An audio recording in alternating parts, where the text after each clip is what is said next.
recall, for the trade mitigation program, that's something that President Trump announced up to $12 billion because he recognized that farmers were on the tip of the retaliation spear. And what we're pushing for right now within the administration is for that second half of those payments to farmers, those trade market facilitation payments. Of course, we're pointing out that farmers need this, that farmers have still been impacted by the trade retaliation that has occurred, and so we're definitely pushing for this to move forward, and we're taking it to the big boss to move it forward. I think that's the key point, is that we had said that we were going to stand by our farmers, and we need to keep that promise that we made to them, that a lot of the trade damage has been done, the retaliation.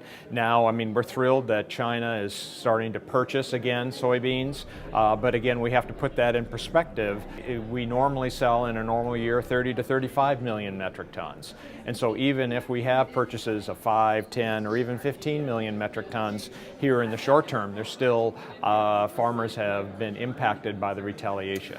Now, we still have a long way to go. I don't want to minimize that, because the proof is going to be in the pudding of how far is China really willing to address the market access barriers that they have in place, as well as the intellectual property concerns, the theft of intellectual property, the forced licensing, the forced, how companies, if they want to do business in China, are they forced to take on a Chinese partner, and just the out-and-out theft of our technology and secrets.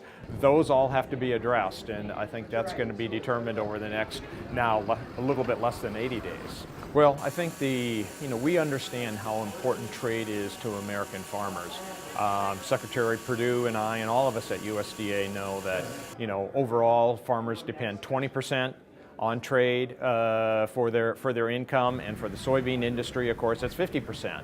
And that we need to have these agreements in place. I think with the U.S.-Mexico-Canada agreement are among the top 3 markets. Now, with the possibility of hopefully bringing things to a conclusion with China, I think we could have things back on track.